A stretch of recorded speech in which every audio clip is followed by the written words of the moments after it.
Oh, the Cool in the Gang. Get your back up off the wall. That's what I say. Yeah, I remember that. I used to play that at when I used to do the bar parties at Oxford's campus, the Gloucestershire college. Well, we used to call it Glosscat in those days. And so I used to live in the halls of residence at Oxford's campus. And I used to do the DJing. We're talking about the 1980s now, early 1980s. I was the DJ. And Howard Jones, I had to present him one day when I had to sort of introduce him when he came very, very, it must have been 1981, 82, that sort of time. But anyway, that's Cool and the Gang for you. Manny, Masih. BBC Radio Gloucestershire. Now, in 1996, in September, on the 8th, actually, that was designated as World Physiotherapists Day.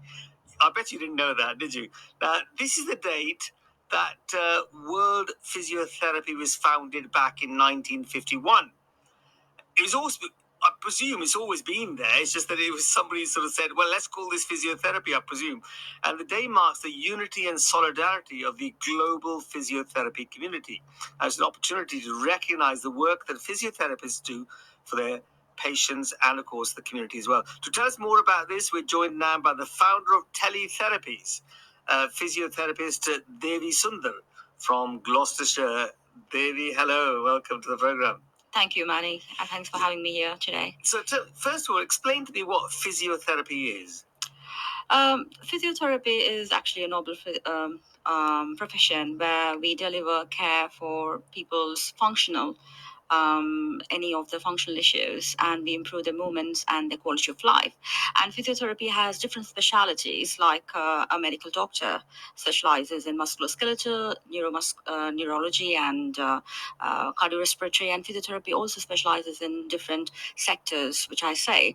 And there is a general and specialist physiotherapist, two categories of people, groups there. And today, I would like to stress more on the cardiorespiratory physiotherapy, because as well as with the burden of COVID, there is more of respiratory conditions around, and there is a less awareness about the respiratory physiotherapist. So I mean, I had COVID as well. So have my lungs been damaged now as a result of it? They could have been, could they? Possibly there is additional damage for people who have had a chronic lung conditions previously. COVID would actually had more damages to the lung conditions. So obviously, initially COVID was recognized as some respiratory issues. Then later on, research confirmed it's affecting the multi-organ function inside the body. Right. So obviously there might be a possibility like it has caused additional damages. But again, the good news is respiratory physiotherapy could come in hand with a great help in those conditions, and we are also having that COVID fatigue syndrome. But I'm just sort of thinking now myself, how would I know then whether I've got these pulmonary issues?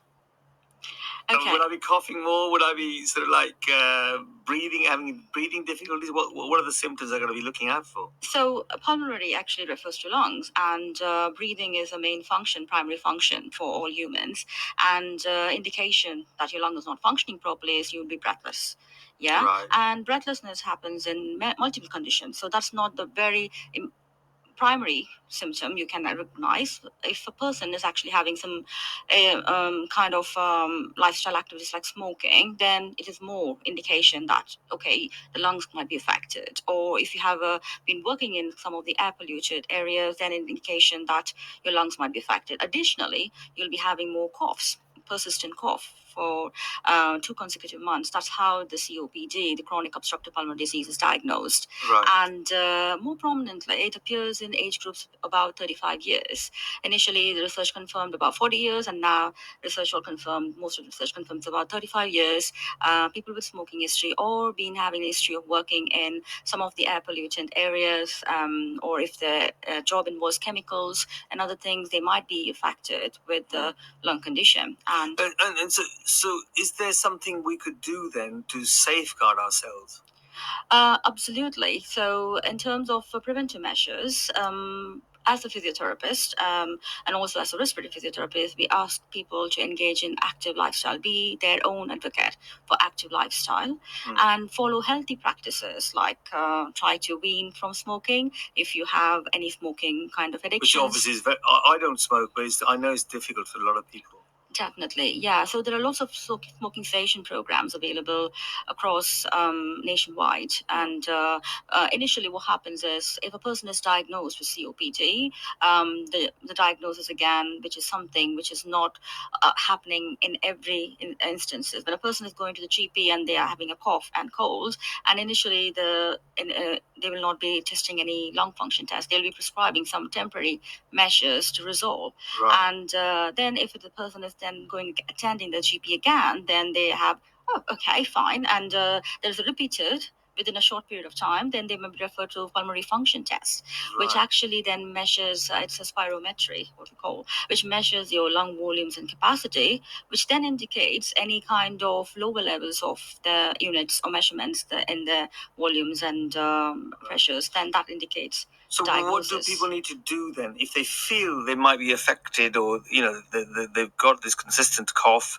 and persistent cough, and do they get in touch with their GP then? Is that Absolutely. In terms of initially, you have to see the symptoms, how it goes. And obviously, with the COVID thing happening around, it's better to rule out whether you have any COVID positive or negative with your home test kit before approaching to the GP. And if you're already having a known history of COPD or interstitial lung disease, in those cases, then you must be aware, even if you have a COVID, to follow up with your consultant what measures can be taken, whether the medication should be changed or whether there are any new lung function tests to be referred and other things. And on top of it, be in touch with your respiratory physiotherapist, because in all the lung conditions, what is happening is your airway is narrowed and the air-like structures, which is called cilia, inside your lung is not pushing out your mucus out. Mucus is a normal general secretion happening to trap all the foreign bodies. If it's not pushed up, then it's caused infection zones in your lung, and that's why then the buildup of that is actually narrowing more of the inflammation. So when we're coughing and we get mucus, that is getting rid of the foreign objects. A bit like sneezing. Yeah. And when you're blowing our nose, we're getting rid of all the foreign things that are in our body. It is a natural protective mechanism we have, and that is actually dysfunctional. If you have any of those lung conditions, and on top of it, if you have a infection and that then builds on up, and the foreign bodies, the anti immune system is actually dysfunctional. For one reason is because you're already in the aging process and the disease progression. You're just talking about me now, aren't you? It sounds like I'm getting old and I've got diabetes. That complicates things. If you have multiple kind of disease which is a comorbidity, it is actually chicken or egg concept. Okay, whether you got out of because in the last session when I was here in the studio, you mentioned about you had some other lung conditions. So maybe it is a build up of that has actually affected the multiple organ functions, like diabetes. For example, in COPD, people with COPD have a multi-organ function. So they have been diagnosed to have comorbidities like diabetes, heart diseases, and irritable bowel syndrome. The reason here is because it also have a connection to mind. Okay, no one looks at this concept of mind. Okay, when you have a body is a projection of your mind. Okay, whatever you take in and what inside your mouth and inside your mind is actually leads you to the healthy lifestyle. Yeah. Okay. And I'm sort of just finishing on because we got to move on now. But I don't want a full medical consultation about. But having a physiotherapist day, that obviously highlights the job of a physiotherapist. That must make you feel good, you know. Absolutely. But I mean, you'd have the same sort of qualifications as a doctor would. As a physiotherapist, same training qualifications. That's a very good question. So the training actually differs in different countries. Okay, so in my case, I trained my bachelor's, like my undergraduate physiotherapy, which is a 4.5 years course. Okay, and the medical and the curriculum has been designed by the medical professional for physiotherapy. So it is not categorized as an allied health professional. in India. Right. I trained up in India, my undergraduate, and we have to complete the 4 years of the study period, Yeah. and then 6 months of internship. So that Right. that actually contributes to our physiotherapy qualification, which also they also claim that physiotherapists in India can be titled as doctors. Right. Okay. So what? So moving on to very quick, because you also put on your social media about a survey. Yeah. So what's that survey? Very quickly. Yes, so it's a survey about how pulmonary rehabilitation can help South Asians. So initial part of it is to collect the awareness of pulmonary rehabilitation among the South Asian population. So the survey focuses on what do people think about, especially South Asians. It's for South Asians. So what are they thinking about pulmonary rehabilitation? Do they have any awareness of pulmonary rehabilitation, and whether they have the pulmonary rehabilitation concepts clearly understood, and whether any of them family members had pulmonary rehabilitation and aware. What does that actually mean, pulmonary rehabilitation? Okay, so let me explain. Sorry. So pulmonary rehabilitation is pulmonary is lung. Yeah. And rehabilitation is to rehabilitate the lung.